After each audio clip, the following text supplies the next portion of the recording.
This was a big day for President Trump's team and some of his most controversial cabinet picks. Robert F. Kennedy Jr., a noted vaccine skeptic and critic of the pharmaceutical and food industries, was sworn in as Secretary of Health and Human Services.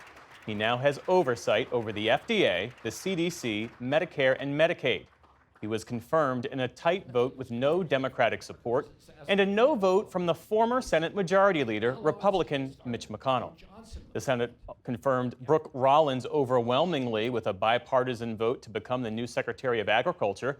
As the top official on food supply, she's expected to deal with the impact of tariffs and a crackdown on immigration that could affect farmers. One of the president's most controversial nominations, Kash Patel, to be the next FBI director, also took a big step forward after the Senate Judiciary Committee voted along party lines to advance his nomination.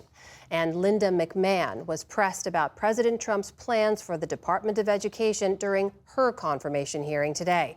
Lisa Desjardins has our report. Ms. McMahon, I appreciate you coming before. For Linda McMahon, a Capitol Hill interview for a job the president suggested she should work herself out of. The legacy of our nation's leadership in education is one that every person in this room embraces with pride. Unfortunately, many Americans today are experiencing a system in decline.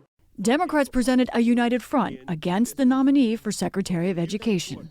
Will you oppose any cuts to public education? Yes and no? Well, the president is not saying that we should cut funding to public education. Yes, he is. He is simply saying, well, I would disagree with you there. Elon Musk yesterday announced he would immediately cut $900 million from the Department of Education.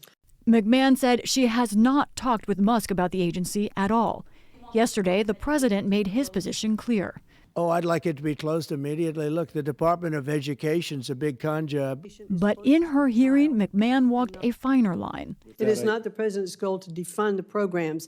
It is only to have it operate more efficiently. Aiming to reassure senators. If there is a movement to abolish the Department of Education, it has to go through the United States Congress. Yes, it is set up by the United States Congress, and we work with Congress. It clearly cannot be shut down without it. But she left open that it could be dismantled. For example, Democrats raised concern about special education funding, part of the Individuals with Disabilities Education Act, or IDEA. There is a reason that a Department of Education and IDEA exists, and it is because educating kids with disabilities can be really hard.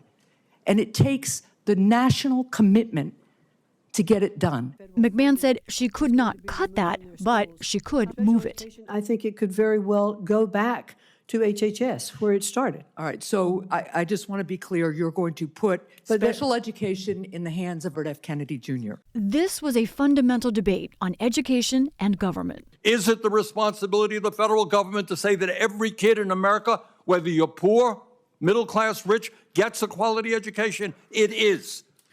The department needs to get out of the way of states and local communities who are best positioned to actually address students' needs. Republicans have advocated for school choice, more dollars for private and charter schools, and less federal involvement in education.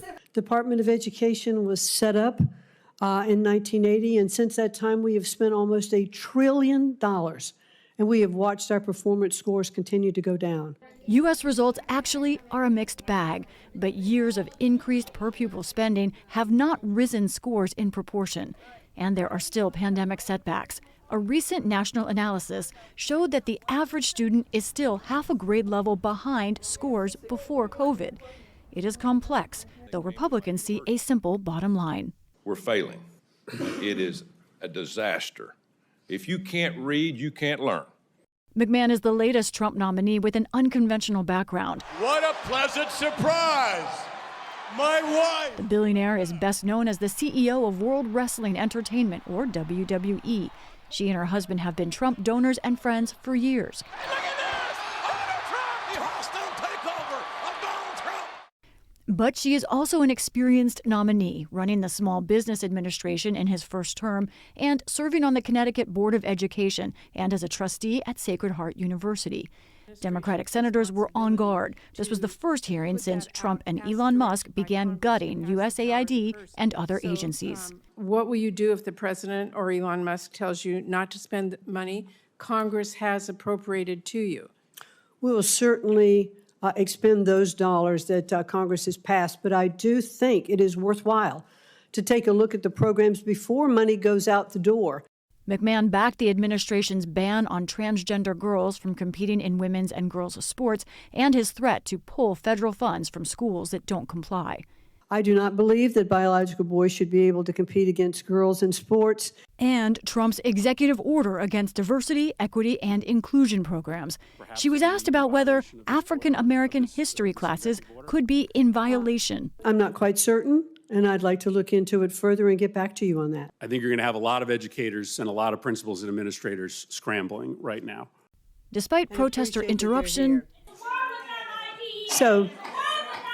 the hearing itself was among the less heated so far, though the debate over education is likely to remain boiling. For the PBS NewsHour, I'm Lisa Desjardins.